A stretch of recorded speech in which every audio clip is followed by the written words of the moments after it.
for the last 100 years. It's been, in fact, in the past known as School Street, and was renamed when the whole area was annexed to the city of Halifax in 1969.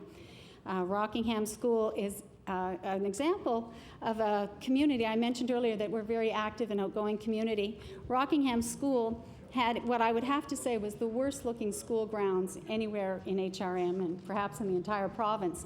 And shortly after I was elected as the area councillor, I toured that school with the mayor, and he couldn't believe the unsafe and unsightly grounds. There were concrete abutments and things that had eroded, concrete was sticking out, and all kinds of dangerous things. There was gravel everywhere, no grass. It's on a very steep hill, and the water coursing down the hill continually washed away everything in the yard.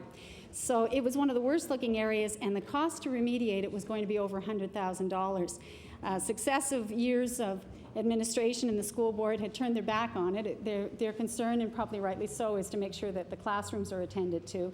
And the city had said it's not their problem, and it was one of the classic examples where nobody would address the problem.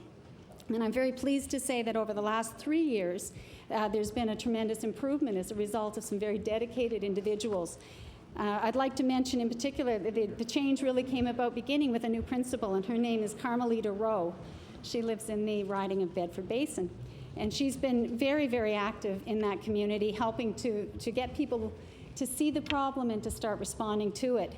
And parents and neighbors of the school, including Brian Jessup, Daryl McCallum, Nigel Collinson, and Larry Cass, and the Parent School Association President Janet Gagne, have really taken that school, in terms of its grounds, from the worst to the first. So I think they took a little page out of a liberal term. But the parents have raised money, contributed vast amounts of dollars themselves. Sport Nova Scotia did come to the table and offer funds when they saw that this was community-driven and well-supported. And the area councillor as well provided funds. So over a phased-in project, they've been able to totally remediate the back of the school, which now has a sport field which can be used by the entire community. They've rebuilt and provided a new playground in the front, and so only this year when the school opened, the front of the school has also been fixed. The total project has come in at $130,000. So it's very ambitious for a community group. Again, individuals doing this in their own time as volunteers to, again, seek funding from the government, lobby everybody they possibly could, try and raise money themselves. It's very heartwarming. So working together, you can see we have an organized and active community. We're also home to the Halifax West Feeder School Group. I'm sure that rings a few bells with some people. That group took on the government over the deplorable state of Halifax West High School in the late 90s. They were a model for community activism and government lobbying.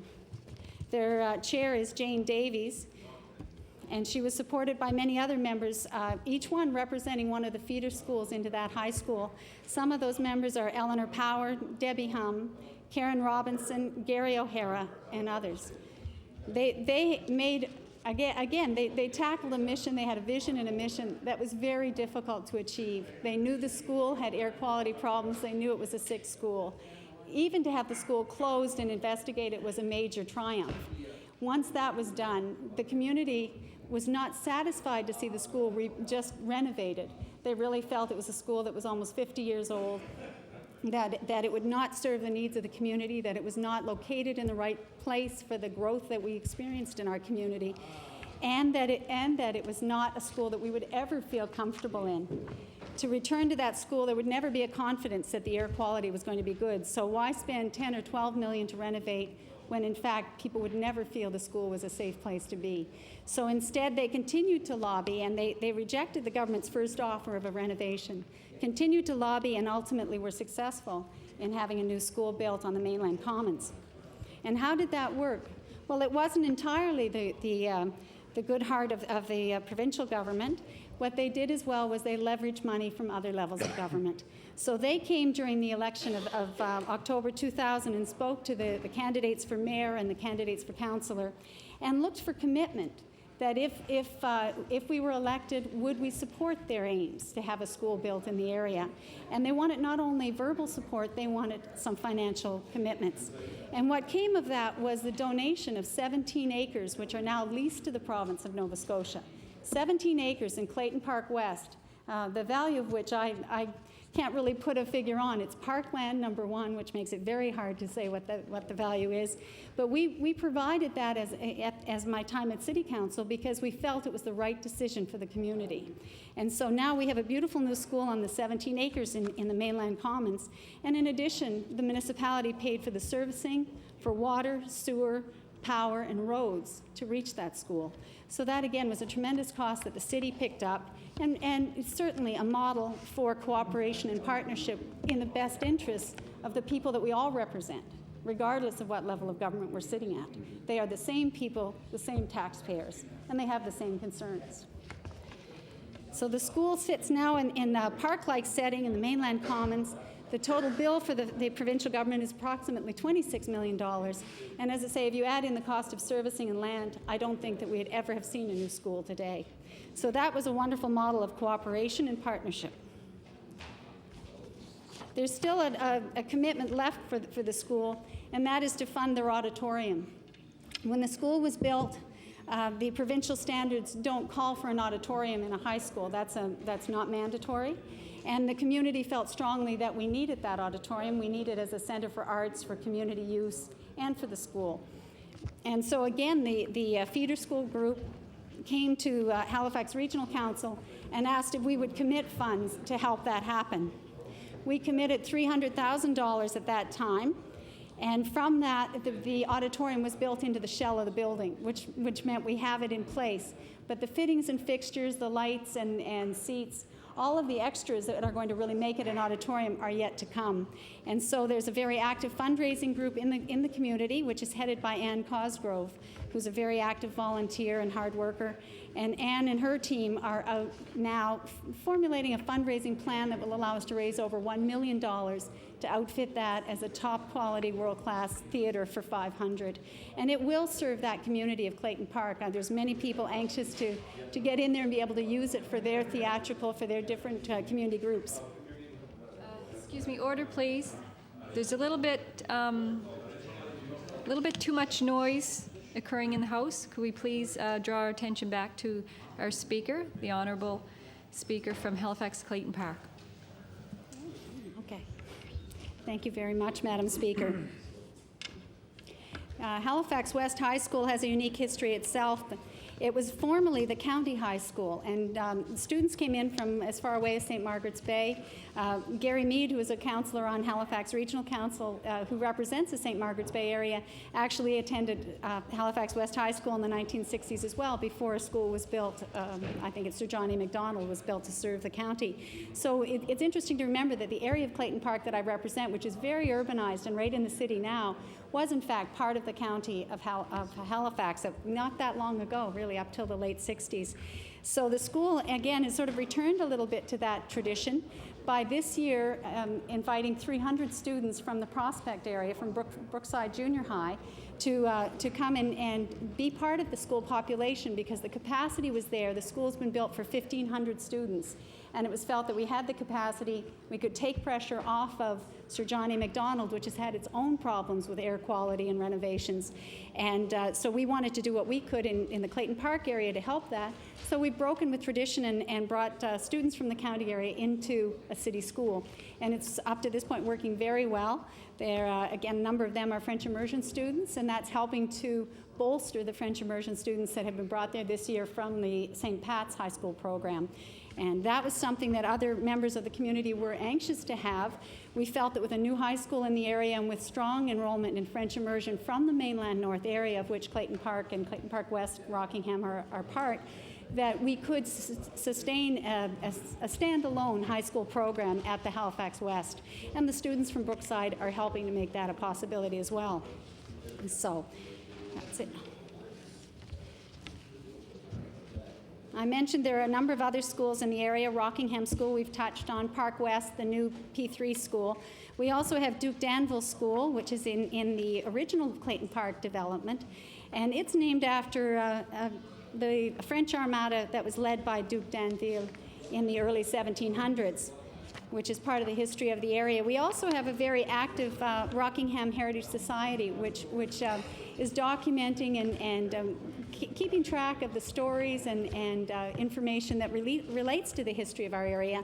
And I think that's tremendously important because we are a mixture of old and new. And even if you look at the original development of Clayton Park, it's only about 40 to 50 years old. So that area has been just continually building up and developing for 50 years. And that's why, as I said earlier, we're looking forward to this point in time when the final streets, the final empty lots are being filled in, and we're really close to a completion of that rapid stage of development. And what we're doing is forging a community between those older, more settled areas and brand new areas. And the people in the brand new areas, some of them have moved from those adjacent communities, but others are coming from all over the country and all over the province. So they're looking for a place where they can put down roots as well. I also have students in the Clayton Park area who have to walk long distances to school. Some of them walk along Willett Street to Fairview Heights Elementary School, and we've had some difficulties this year, as members of the House will know, about access to lunchtime programs and the difficulty it's placing on many individuals. I spoke to one resident in the Clayton Park area who's actually had to stop working in order to be able to pick up her child at lunchtime and look after them at lunch and take them back to school again, because the walk is about 30 minutes back and forth and the child is only in primary. There was no access to lunchtime programs. So that's a real hardship, and especially on people whose incomes are not large and who live on, I would say that their conditions are close to the bone. And we need to give more back to the public. We need to help them so that that parents can do their work and look after their families better. I mentioned that French immersion has always been a very strong force in mainland North. There's strong and heavy enrollment for the program. And, we have some concerns about the decimation of the St. Pat's High School French immersion program. I think the decision to bring the French immersion students to Halifax West was a good one. But in asking for that, the community was very surprised, in fact, stunned to see that the program at St. Pat's was to be split in 3. I'm going to wait till she says so. Okay. Thank you. As I mentioned, the new high school is located on the mainland commons in Clayton Park, and that is an example of some foresight shown by the municipality some years ago in the late 80s, before the area had really even come onto people's radar screen as a fast-developing, explosive growth area. And the city of Halifax, it was the former city of Halifax, looked to that area of mainland North and realized that if they didn't set aside some land at that point for a park, that the opportunity would be lost. And in the late 80s, they put together a package of land that amounts to about 175 acres, and it's known as the Mainland Commons. No? Common. Yeah, the Mainland Common. Right. The area was largely dormant after amalgamation. Not much work was done or money spent on it, but the land was there, and it was looked after. Just check my time. Since the library opened in July of 2001, things have really moved quickly on the Mainland Common. Thomas Riddall Drive has opened, which was named specifically to commemorate the Nova Scotia author, who is a native of Halifax, but also lived most of his life in Liverpool, Nova Scotia. And our previous library in the community had been called the Thomas Riddall Library. When we were the recipients of a large bequest, we were delighted to have the new library open on Lacewood Drive, and it's named the Keshen Goodman Library after the family who donated the funds that allowed it to be built. Those funds had grown to over $5 million by the year 2000, and that was the funds that were used to build the new library. But the community regretted the loss of the name Thomas Riddall, because we had enjoyed that library for many years as well, and it was felt very fitting to name the street that runs through the Mainland Common Thomas Riddall Drive, and it's now the address for the new high school as well. And that was done only last year in a ceremony that was attended by the author Thomas Riddall's son from Liverpool, who's also known as, he's Dr. Thomas Riddall. Now, in addition to the library, which opened, we had the impetus of the building of the new high school, which led to the road going in and other services being improved.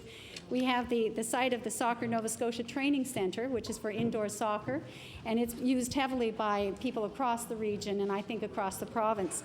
And now adjacent to that, just this month, or in the month of September 2003, we had the opening of the new artificial turf fields. There's a double artificial turf field built adjacent to the soccer center, and it is really a world-class facility. It is the largest artificial turf field of that sort in Canada, and the 5th largest in the world, I believe. And as I mentioned in the resolutions today, it is hosting an under-14 boys and girls national soccer championship this weekend.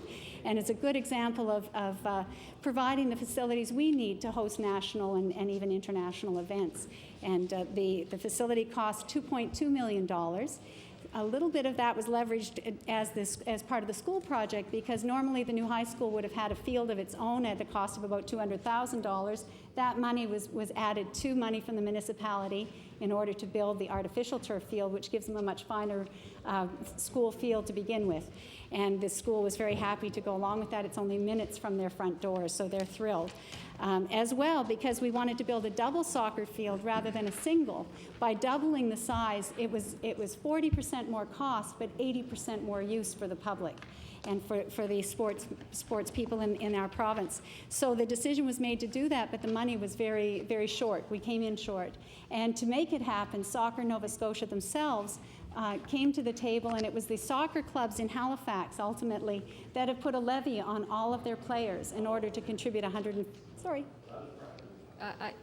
I'm going to recognize the Government House Leader. Yes, Madam Speaker, I wonder if the honourable member who is speaking would permit a reversion to statements by ministers with the consent of the House. Madam Speaker, I request that the House give unanimous consent to return to the order of business statements by ministers. Is it agreed by the House?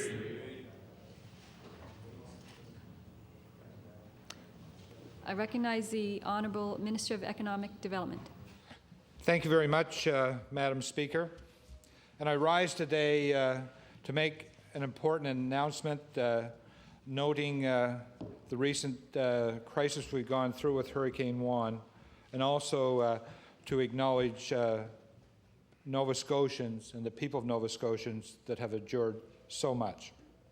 As we enter this particular Thanksgiving weekend, it is an appropriate time for all Nova Scotians to pause. First, to give thanks and be grateful for the manner in which we weathered the ferocity, destruction of Hurricane Juan less than 2 weeks ago. Second, to reach out with compassion, support, and assistance for those who are suffering as a result of the storm damage and losses. For many of us, life is returning to normal. Most power has been restored. Most roads and streets have been cleared. We are back at our jobs, and our lives are getting back on track. As we pick up the pieces and go forward, we offer our heartfelt thanks and gratitude to the thousands of dedicated and brave individuals, emergency workers, volunteers, government employees, civic leaders, power crews, military personnel, members of the Red Cross and the Salvation Army, and the Metro Food Bank, along with anyone and everyone who has helped in any way in this ongoing recovery phase. But we must not forget about those whose lives and livelihoods may never be the same, Madam Speaker. The thousands of hardworking Nova Scotians whose lives have been dramatically altered and disrupted because of the hurricane damage, power outages, personal and business losses, as well as property damage. And in some cases, those who suffered personal injury or even death in their families. To them, we offer our heartfelt condolences, as well as our commitment for our ongoing support and assistance. Madam Speaker, we have come through the storm and its aftermath with Emergency Measures Organization fulfilling its role to ensure the safety, security, and health of Nova Scotians in times of emergency. 4 times in less than 6 years, EMO has been put to the test. Just over 5 years ago, it was the Swissair 111 tragedy. In the fall of 1999, it was major flooding in Queens County in northern Nova Scotia. 2 years ago, it was the 9/11 crisis that diverted World Airlines to Halifax Airport. and less than 2 weeks ago, it was Hurricane Juan, the worst storm in at least 50 years. On each occasion, whether helping others or helping Nova Scotians, EMO has passed the test. As a follow-up to every emergency or disaster, EMO routinely conducts its own debriefing and post-mortem to determine what worked well and what needs to be improved. As Minister responsible for EMO, I assure all members of this House and all Nova Scotians that this will certainly be done with respect to Hurricane Juan. And when that review is completed, Madam Speaker, I will report those results publicly. Now, Madam Speaker, as the cleanup and recovery continues, we move into the next phase, and that is the financial assistance mechanisms to help those Nova Scotians with devastating losses. The province is taking the leading role. We fully expect the federal government to honor its commitments of support made by 2 federal ministers when they visited the province immediately after the hurricane. Accordingly, I am pleased to announce that the province will make up to $10 million in relief benefits as its share of the Disaster Financial Assistance Agreement.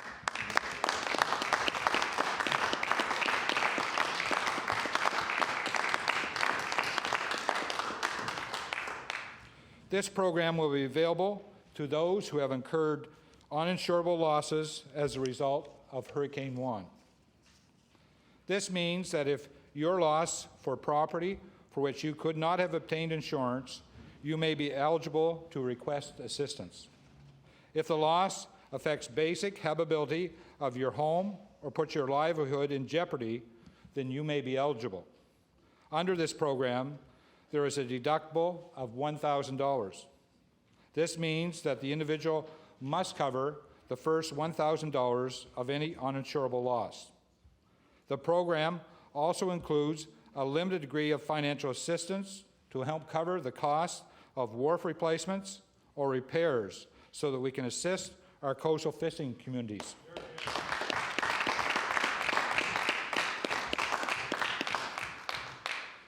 Details of the disaster relief program are outlined in this brochure that is being distributed to affected areas of the province.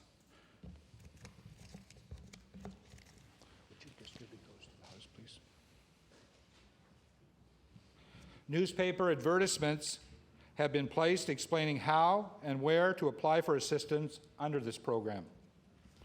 With the 10% commitment that I've just announced, our government is prepared to expand the Disaster Financial Assistance Agreement to assist commercial farmers, commercial fishermen, and commercial woodlot owners whose livelihoods have been jeopardized, Madam Speaker.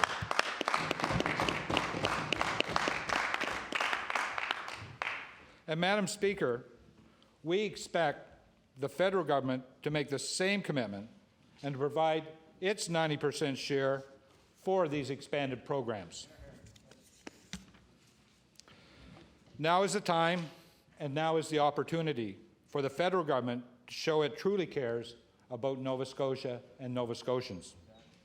When a program to assist the resource sector, our farmers, our fishermen, and our woodlot owners has been finalized, there will be a detailed announcement next week. As you know, our Premier, the Honourable John Hamm, has been in Ottawa to press the Prime Minister and key federal ministers to provide substantial financial assistance to help Nova Scotians recover from this disaster. And I applaud the Premier for his efforts on behalf of all Nova Scotians.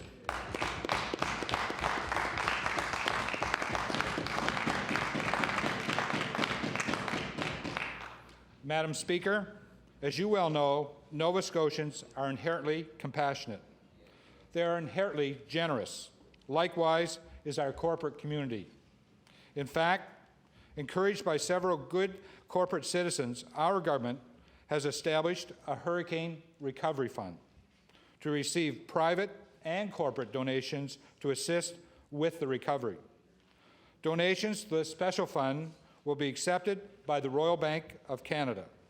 It will be administered by 3 caring Nova Scotians. The fund will be distributed to community or organizations such as the food bank that are not eligible for other assistance or insurable programs. As I stated, the idea for this special fund came from the corporate community, and I applaud their initiative and their generosity. I can think of no better example of corporate generosity than something I witnessed for myself on Wednesday past. I visited the Metro Food Bank to see the great work that they are doing. While I was there, representatives of the Nova Scotia Home Builders Association and 4 of its members arrived. The 4 member companies were Greater Homes, Providence Development, Keel Development, and Cresco Homes. Each one, including the association itself, brought a check for $5,000, a total of $25,000 for the food bank.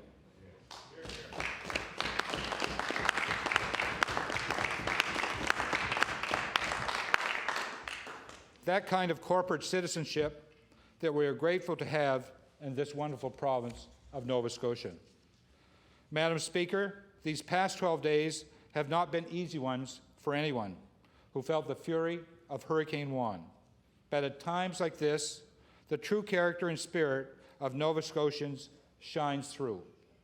We have weathered the storm together. Now we are ready to move forward and rebuild what has to be rebuilt, whether it be farms, wars, buildings, or lives. As a government, we make this pledge. We will provide the greatest degree of assistance possible to help restore the lives, the livelihood, and the spirit of those Nova Scotians most affected by this disaster. Thank you, Madam Speaker.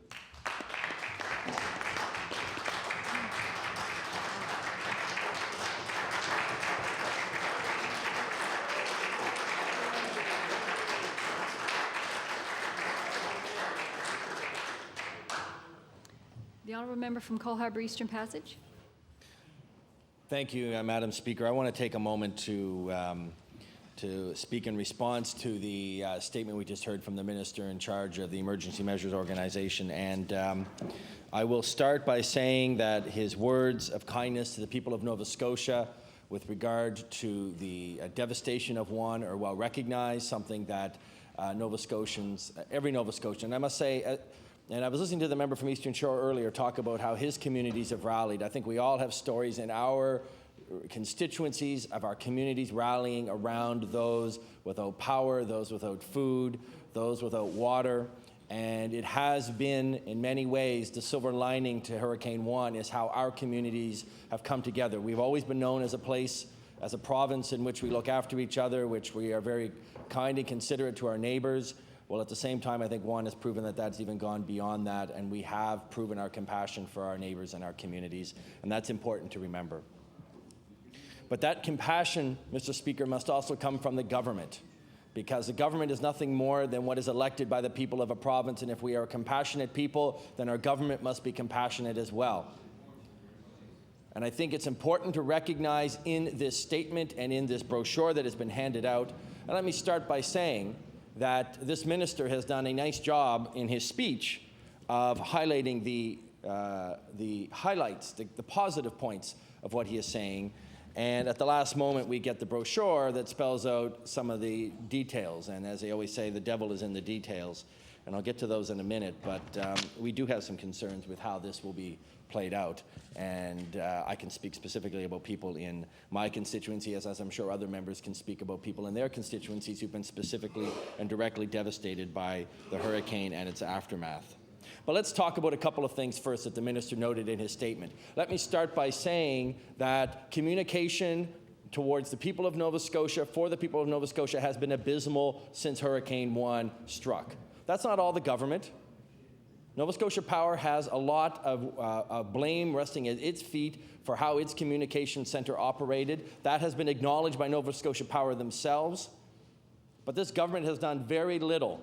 And it takes almost 2 weeks for this government to come forward and say, our Access Nova Scotia centres are available for you to come and talk to us about your concerns. Or where we don't have one, we will set up another office. Why could not this government, the day or 2 or 3 days after Hurricane Juan, have said that the Musquodoboit Area Natural Resource Office will be open for people who need or have any concerns? If they have questions about their power supply, if they have questions about where they can get fresh water, if they have questions about the spoiled food, why does it take almost 2 weeks for this government to decide that the Natural Resources Office in the Musquodoboit Harbor area is the appropriate place for them to be able to go and get that information? Why does that take 2 weeks? It shouldn't.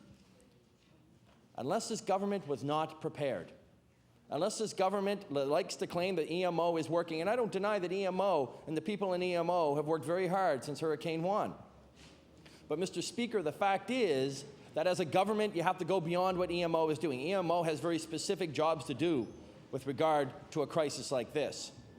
But the government as a whole has a role to play to provide information to people, because I would suggest to you one of the biggest problems around Hurricane Juan, obviously there's devastation. There was a loss of life. Those are major components.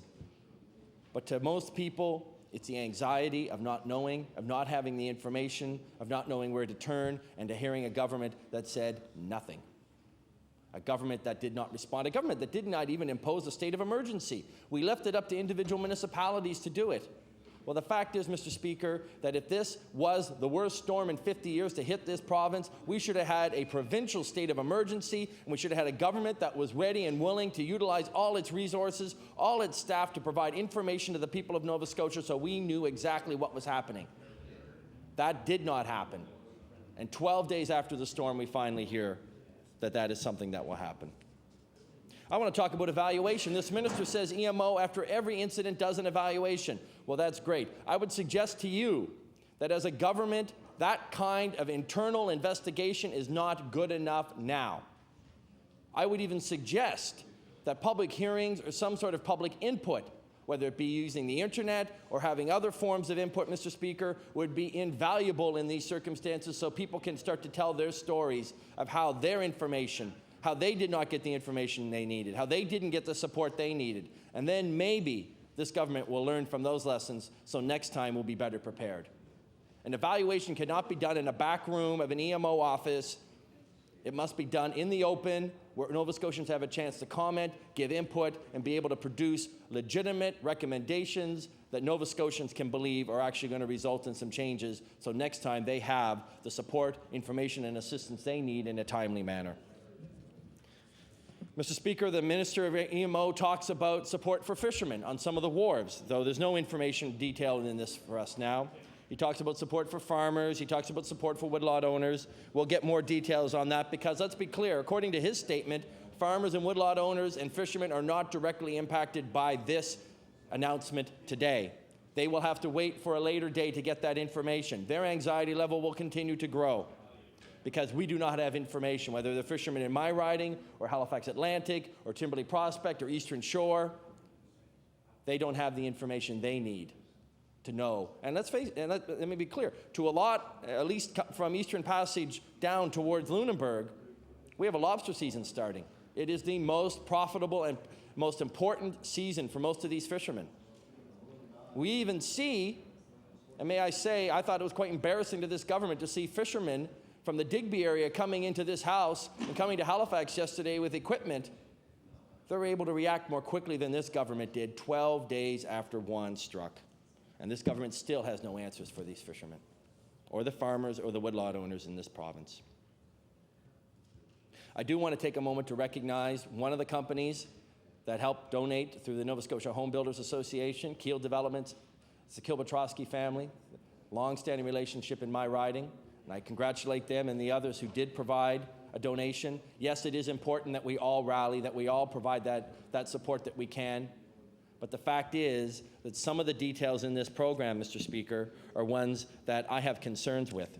Let me start with the deductible. What does this mean, a $1,000 deductible, if you're a working poor person who has a job that is barely able to ensure that you can keep a roof over your head, if you still have a roof, Mr. Speaker? What does it mean when you have spoiled food that you had preserved and had stored for the winter because you were able to find deals through the summer? Maybe it's a $200, $400, $500, $600, $700 worth of food. Well, according to this, you're out of luck. You're not going to get any help from this government. What about the fact that there are those working poor that have damage to their houses, damage to their mobile homes? Maybe that damage is $2,000 or $3,000. They're expected to pay that $1,000 deductible. I would suggest to this government it wouldn't be a bad idea if that $1,000 deductible was waived based on a certain level of income. We already have it. We already have programs so that if you make under $16,000 or $18,000 a year, you can get grants from this provincial government and the federal government through the RAP program. There are low interest or no interest loans for people who make more than that. Maybe those are things we need to be looking at so that some of those people who aren't making a lot of money don't have to face a $1,000 deductible. Something to think about. I also want to take an opportunity to note a couple of things that were said. Small business. According to this brochure, Mr. Speaker,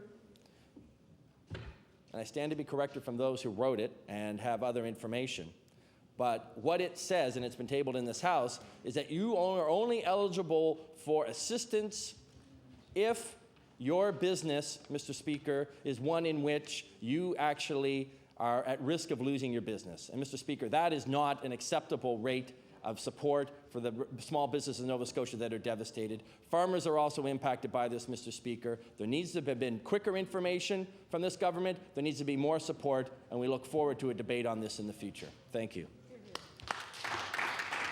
Thank you. The honourable member for Digby Annapolis. Mr. Speaker, in the days since Hurricane Juan, our caucus has been vocal with criticism of the government. We believe the government was, and at times, caught off guard by the impact of Hurricane Juan. In the days immediately following Juan, our leaders stood in this House and questioned the government on what they were doing to ensure that those Nova Scotians who were affected by the storm had the information necessary to cope and keep their families safe. Mr. Speaker, we were disappointed by the answers, and I should say lack of answers given by this government. And yesterday in this House, Mr. Speaker, local fishermen were criticizing this government and its Minister of Fisheries for not taking the actions necessary to help them get ready for the fishing season, which begins in less than 5 weeks. For those people, money is not going to help in the short term. All the fishing gear lost cannot be built back in time for this season. Mr. Speaker, the government is reporting on the damage caused and is indeed alarming, but not surprising for those who lived through the storm. The government is announcing an aid package which will begin to heal the scars left by Juan, and we applaud them for that.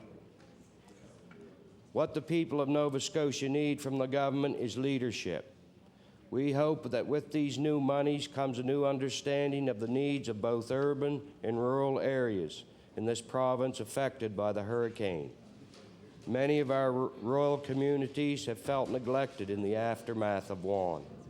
Mr. Speaker, these rural communities need to hear and see their government working for them, not only with money, but with encouragement to help each other. Mr. Speaker, I will conclude my remarks by reminding the government of those in need, who need our help the most. For many low-income Nova Scotians, Hurricane Juan has significantly altered their way of life. As their elected officials, it is our responsibility to assist them in the times of need, but more importantly, to prevent the problem in the first place. Many of the difficulties faced by low-income Nova Scotians could have been prevented with a coordinated, effective response by this government.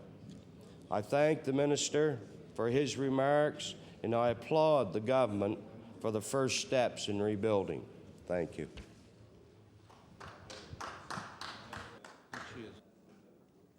Order, please. The honourable member for Halifax Clayton Park. You have 22 minutes left. Thank you very much, Mr. Speaker.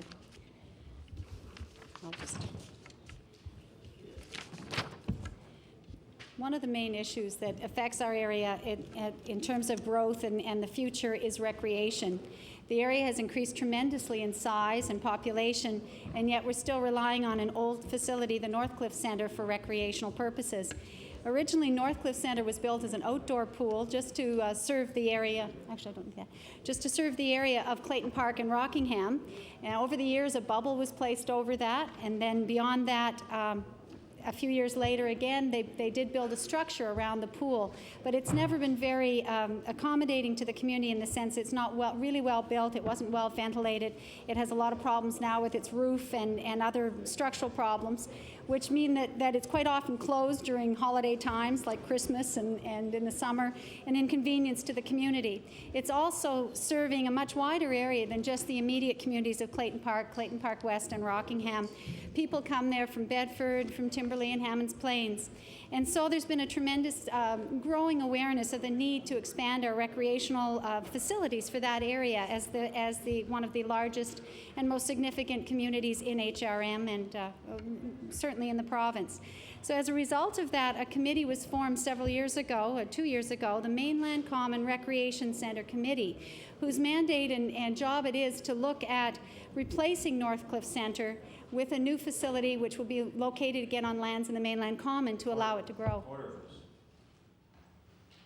The honourable member for Halifax Clayton Park has the floor. Thank you, Mr. Speaker. Certainly by replacing the facility, we wanted to move it to the Mainland Commons because that allows more space, more room to build better facilities, larger facilities.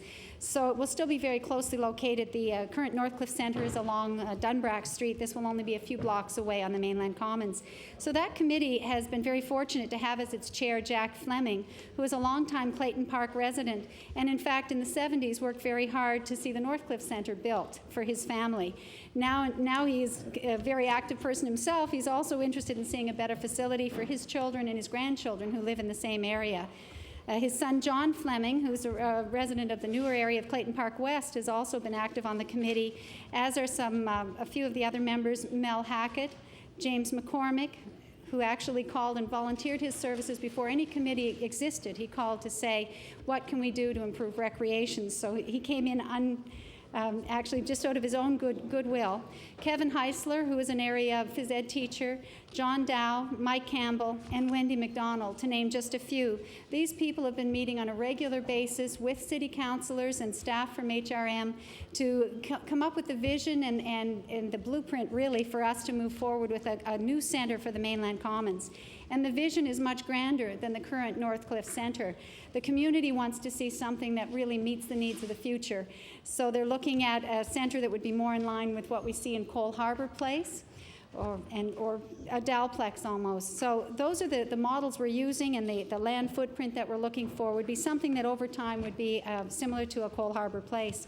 So that committee's been working very hard and has a lot of support from the city, because we know that the current centre, Northcliffe Centre, is not going to last many more years unless there was a significant infusion of capital, which would not be good use of the money.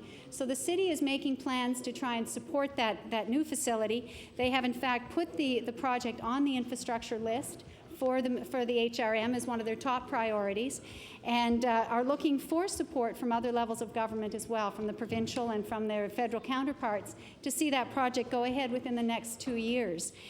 In preparation for that, a survey was done, and the area that was surveyed was really the area that would people could reach the centre, the Mainland Common, within about a 20 to 30-minute radius. And that number of people is as high as 130,000 residents of HRM and the wider area that could reach that. And we think it's very well located, and it would be a wonderful project for the province to support, because it certainly would contribute to the health and fitness of the community, promoting healthy lifestyles and offering opportunities for both young and old to participate in sport and recreational facilities.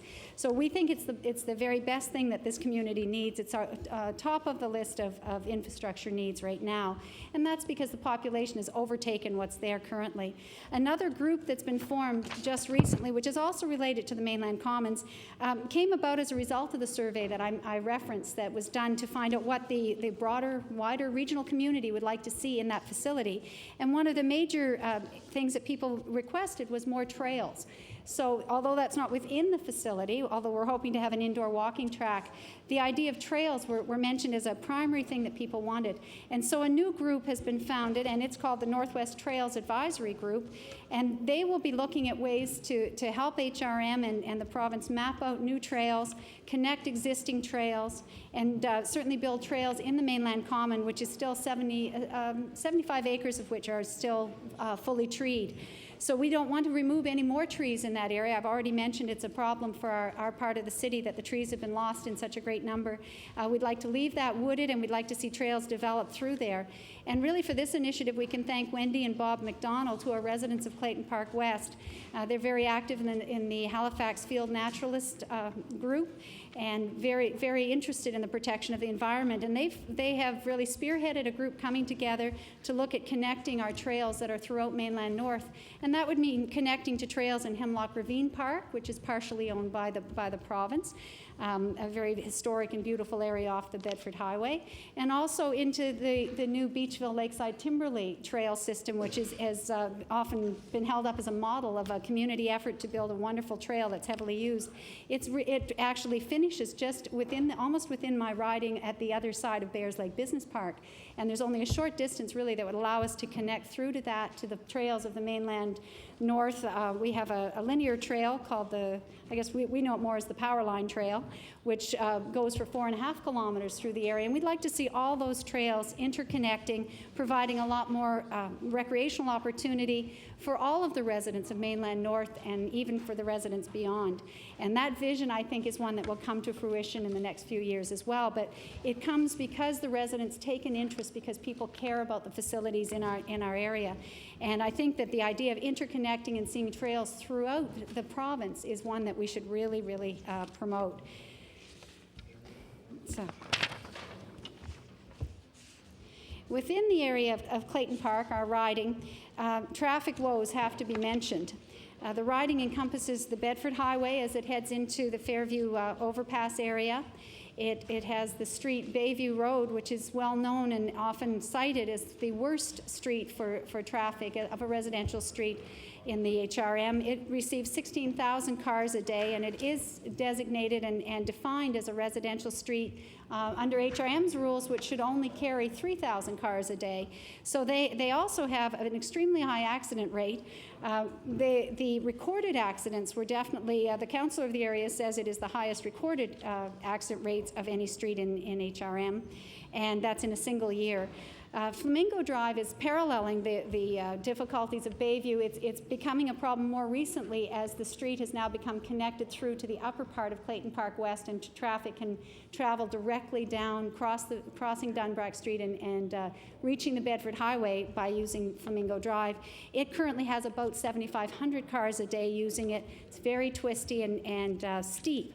Now, in both those streets, Bayview and Flamingo Drive, a new initiative was begun in September of this year, and it was begun because of an order in council from the government. And I would like to thank the government for showing some foresight in this regard. The City of Halifax, or HRM, and in fact the UNSM, the Union of Nova Scotia Municipalities, has been asking for a number of years for the authority to control speed limits within their municipalities, to lower them below the 50 kilometers per hour, which is at present the lowest speed limit that can be enforced. And there are issues that arise in an urban area where you really would like to lower it below that so that you can help to control the negative impact of fast traffic within a particular street, to improve the quality of life for the people on that street. And that was not a tool or a mechanism that was available to the municipality, and neither is it to any municipalities yet. But on a trial basis, Bayview and Flamingo Drive have been given, or the HRM was given the authority to lower those speed limits on those two streets and two other streets that connect into them, Gateway and Meadowlark. And those four streets have now got a posted speed limit of 40 kilometers per hour, which are the only streets in HRM that have that. The municipality is responsible for monitoring and enforcing it, and they've certainly given it some attention. I think more enforcement would help to ensure that drivers are aware of the need to slow down there. But it is helping to slow down the traffic. The data is being collected. It's going to be, we think, a 6 to 12 month trial, depending. They're going to do an assessment halfway through to see how it's working.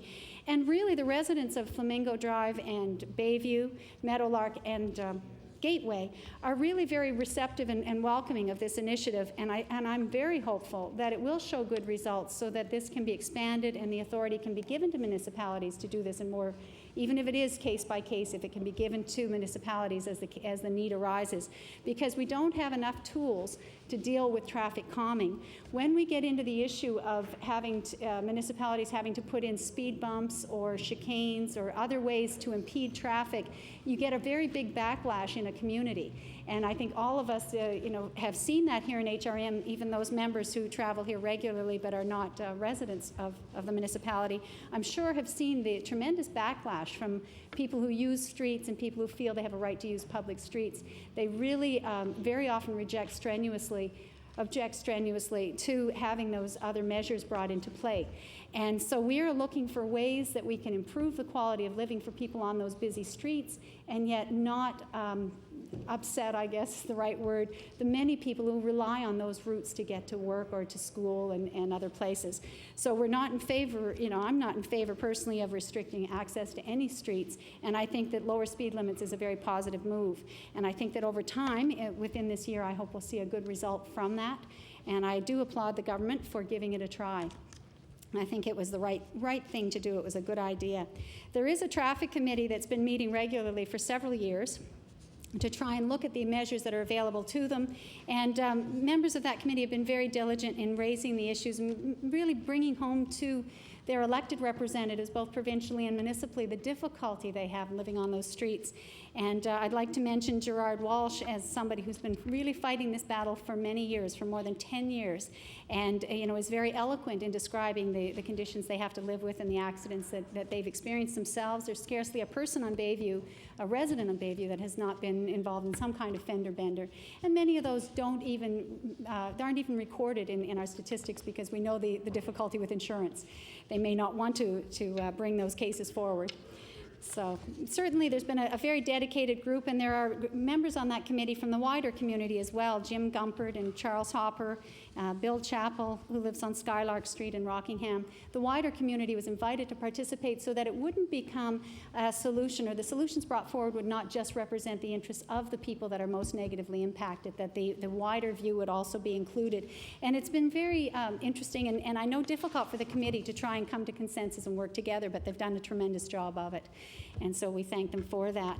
Certainly Councillor Russell Walker of District 15, which is Fairview Clayton Park, has been very instrumental in bringing that group together and working with them over many years, really since the late 90s when the traffic calming policy was adopted.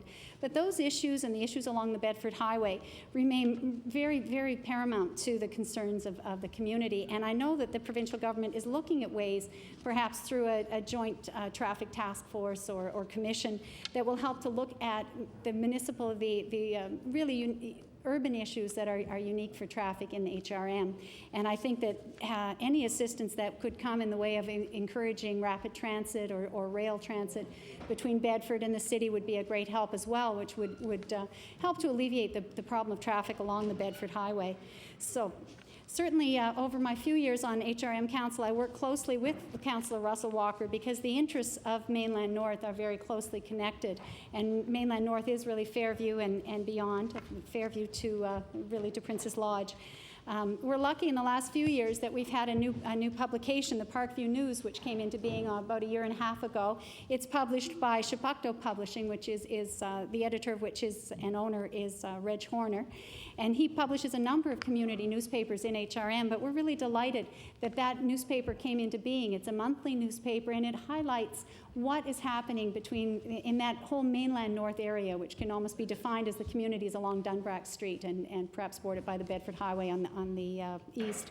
And it's been a wonderful thing to help, because I referred earlier to the fact that we're a combination of older and newer neighborhoods, and it's helping to knit us together in terms of the news and the events that are happening, and giving us an awareness of what each of those little neighborhoods are doing in our schools and churches and active community groups. And it's helping to create a stronger sense of identity. And I think it's an effort that should be commended very much as we go forward to groups like the Chebucto Publishing Company. So again, over time, I'd had a chance to work on the traffic calming issue, the efforts to get us a new high school in the area, the Mainland Common Recreation Center Committee, and also the Centennial Rink Commission. And the Centennial Rink is at one of the boundaries of my community, my riding, and it is a landmark. It's certainly been there since 1967, and came about because of the vision of the community to provide better services in an area of Fairview-Clayton Park. And it's run by an exemplary committee. The chair in the last couple of years has been Wendell Kroll, who's somebody who may be known to many of you here. He's done a wonderful job, as has that committee, and there are a few members of that committee have sat on the Centennial Rink Commission from the time of its inception. So really, we're looking at 35 years and counting. And they've been very, very committed to sport and to maintaining that committee. In fact, it's been a model, and HRM often gets other community groups to come to Centennial Rink to talk to that board to see how they operate their facility, because they do such a good job. So they need to be commended as well. On one of the other parts of my riding, we have Bears Lake Business Park, which I'm sure is known to everybody here and beyond. Bears Lake Business District is amazing in that it has grown up and become such a tremendous force in a very short period of time. In 1991, the first retail store opened in that park. That was Costco, was originally called Price Club. When that opened, it was followed quickly by Kent and Walmart and every other store you can practically name. It's become a large, and often referred to as a big box shopping area, but there are small and independently owned businesses in that park, and I think it's important that we remember that. It's dominated by the big names, but there are a lot of other people operating businesses in the park.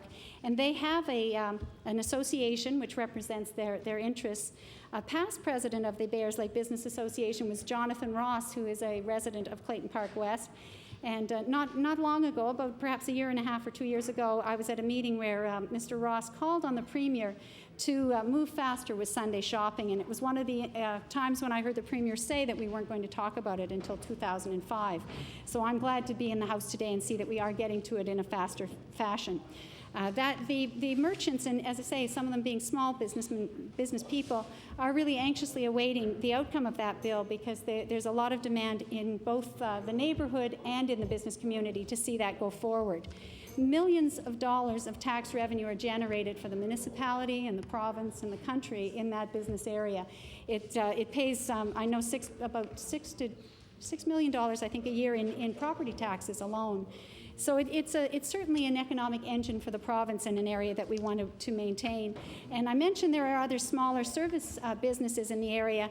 There's a large daycare called Kids Are Kids, which has over 100 daycare spaces operated in the park and serving the people of the community and a lot of the workers.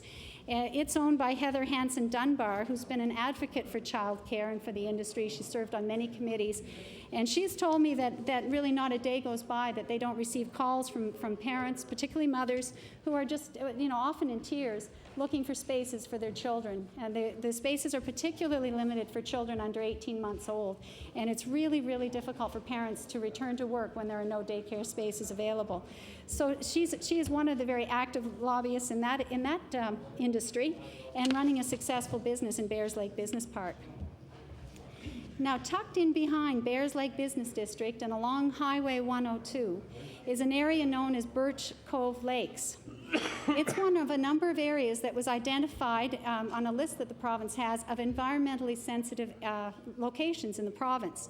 And I think it's particularly worthy of comment because it is bordered now by high-density development, high-density residential development and commercial. And it really is threatened in the sense that over time this area will disappear if it doesn't get proper protection or designation. Right now, it over time will be bounded by all sides by development. On the Carney Lake Road side, on the Timberley side, there's a lot of development, and certainly in Clayton Park West.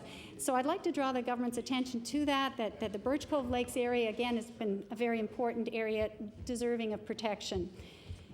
I'd like to also note that there is a lot of construction work going on the entrance to Bears Lake Business Park, which is an answer to a call from the business community and residents across the province that the traffic woes be addressed there. And the province and HRM are cost sharing on a widening and increasing the number of lanes under that overpass. The land is entirely owned by the province all around the 100 series highways and their ramps. And this is something, again, where HRM has come to the table with the province and said, please help us. Order, please. Due to the late hour, would the honourable member like to move adjournment of debate, please? All right, I'll do that. I'd like to move adjournment of debate. Motion to adjourn debate. Is it agreed? All those in favour say aye. Contrary-minded, nay. Motion is carried. The honourable member will have about 2 minutes left when we come back next time. The honourable government house leader on next week's hours and order of business. On Tuesday at 2 p.m., the House will sit from 2 p.m. until 10 p.m., and the order of business following the daily routine and question period will be committee of the whole House on bills, hopefully, and further debate on the speech in reply to the debate in reply to the speech from the throne. Mr. Speaker, with that, I move adjournment of the House. Motion is the House adjourned until 2 p.m. on Tuesday. Is agreed? All those in favour say aye. Contrary-minded, nay. Motion is carried, and I wish all members a happy and a safe Thanksgiving weekend, and see you on Tuesday at 2 p.m. Thank you.